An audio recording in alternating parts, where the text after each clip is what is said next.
veio algo muito objetivo da parte de Deus. Deus me deu uma direção, uma resposta.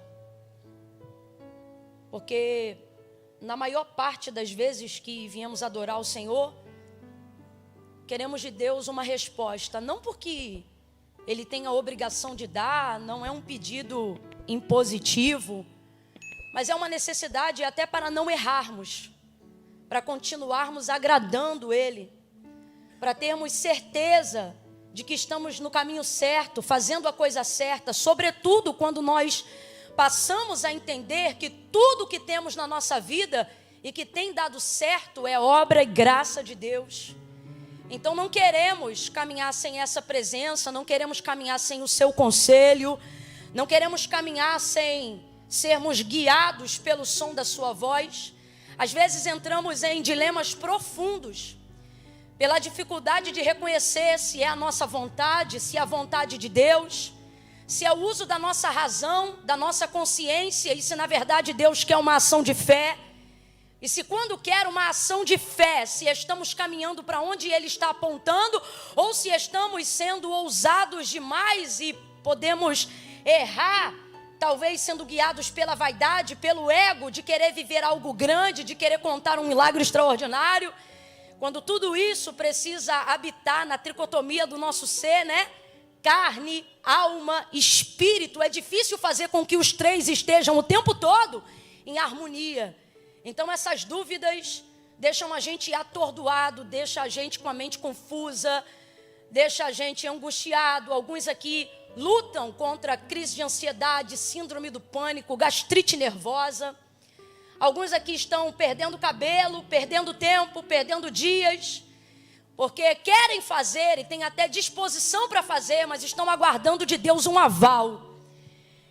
E não que seja bom estarmos paralisados, mas melhor do que tomar um caminho errado é decidir andar para onde Deus quer.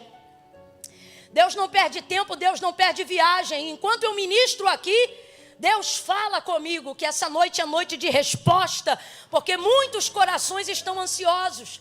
Mas não é porque tem pressa de que Deus faça, é porque se sentem num estado de letargia profunda por não saberem o que agir, o que fazer, já que alguns aqui já alcançaram a maturidade da fé e entenderam que não querem mais usar o seu tempo para errar, não querem mais usar o seu tempo para tentar. E é tão bom quando a gente alcança esse nível de maturidade. Por quê? Porque você começa a ver outros andando, outros correndo, enquanto você aprende a esperar. E é nesse processo de espera, onde por mais que você esteja um tanto quanto angustiado e quem sabe até ansioso, mas muitas vezes em condição de obediência. E por que a ansiedade vem? Porque você não está esperando com paciência, mas ainda assim está esperando. Mas é complicado esperar quando eu tenho potencial. É complicado esperar quando eu tenho sonho. É complicado esperar quando eu tenho desejo. É complicado esperar quando eu quero ter um plano de execução. É complicado esperar quando eu acredito que eu posso fazer as coisas que Deus disse que eu faria. Ainda que não haja em mim toda a capacidade, mas há em mim toda a fé que eu preciso para que Deus execute essas coisas. Então logo vem a pergunta: por que não está acontecendo? Por que minha vida não está andando? Por que os sonhos não estão se realizando? E por que as coisas não estão na velocidade do poder que Deus tem para fazer? Isso vai deixando a gente angustiado, ansioso, perturbado. E aí, para completar ainda, o advento da internet e a mídia social vai colocando a gente, por mais tanto que pareça, todos em estado de comparação contínua. Os outros estão andando, os outros estão crescendo, os outros estão exercendo seu ministério, os outros estão pregando, os outros estão cantando, os outros estão abrindo empresa, os outros têm um ministério de intercessão consolidado. Olha como aquela irmã é de Deus, olha como aquele irmão é de Deus, olha como a vida dele está andando, como a empresa dele está andando, como a casa dele está andando. Enquanto isso tem alguém falando a mesma coisa de você, afinal ninguém posta o que dá errado. Sua vitrine também é linda.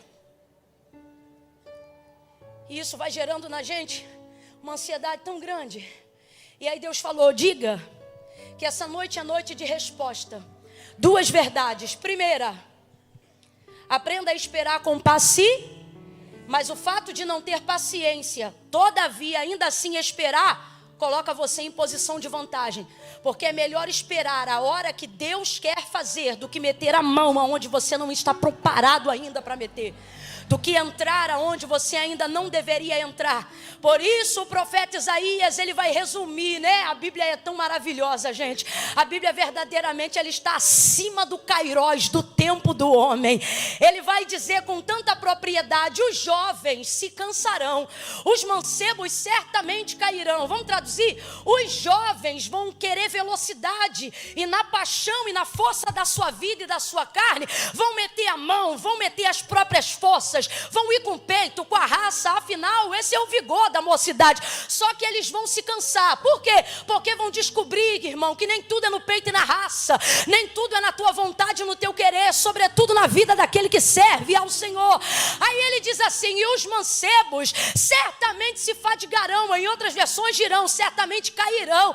Quem são os mancebos? Os mais novos que os jovens. Só que na verdade ele não está falando de idade, ele está falando de temperamento.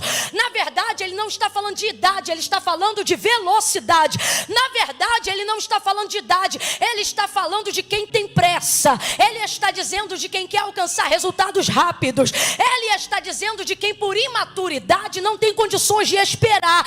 Então ele vai resumir isso no vigor da juventude, da mocidade, e vai dizer: os jovens certamente se cansarão, os mancebos certamente cairão. Mas ele continua o texto e ele diz: mas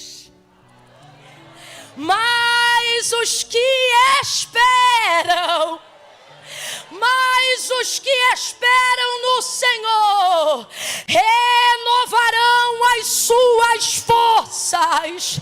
Oh meu Deus, é noite de renovo. Levante a tua mão.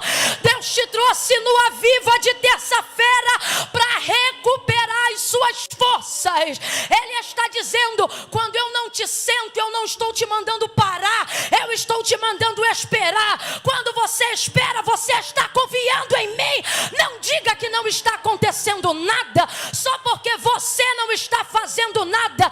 Jesus disse: eu vou para o meu Pai, porque meu Pai trabalha e até agora eu também trabalho. Deus está dizendo: ei, você pode esperar. Quem não espera sou eu. Eis que não tosquenejará nem dormitará o guarda de Israel. O Senhor é quem te guarda. O sol não te molestará de dia, nem a lua de noite. O Senhor guardará a tua alma, Ele guardará a tua entrada e a tua saída, desde agora e para sempre. Camila, eu não entendi. Vai entender agora. Deus está dizendo: você pode descansar. Quem não descansa sou eu. Eu sou ancião de dias, Pai da eternidade. João, quando tem a revelação do Cristo glorificado no Apocalipse, ele tem a alusão de um Deus que não tem pálpebras. Jeremias olha para ele e diz: seus olhos são como chama de fogo. Isaías o vê e também diz: olhos como chama de fogo. Ezequiel vê uma roda com vários olhos que não fecham e também os assemelha como chama de fogo. Daniel tem a revelação das 70 semanas e vê o Filho do Homem com olhos como chama de fogo, ainda que não saiba que é ele. João é arrebatado na ilha de Patmos e vê, e ele diz: e eu vi, e os seus olhos eram como chama de fogo. Não entendi. É a alusão de um Deus que não tem pálpebras, por isso ele não pisca, não tosqueneja, não se cansa. Está cansado porque não está confiando, está esgotado porque não está descansando.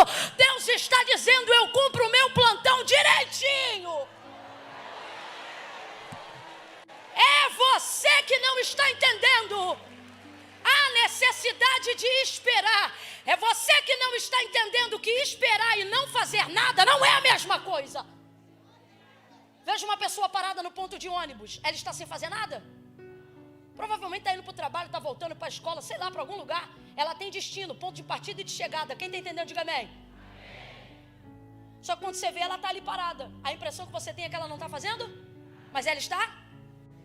Bota ela na hora errada para ver se ela pega o ônibus. O que é momento de espera? É aguardar a hora para não perder o propósito, o ônibus, o destino, o caminho, a vocação, o que Deus te confiou.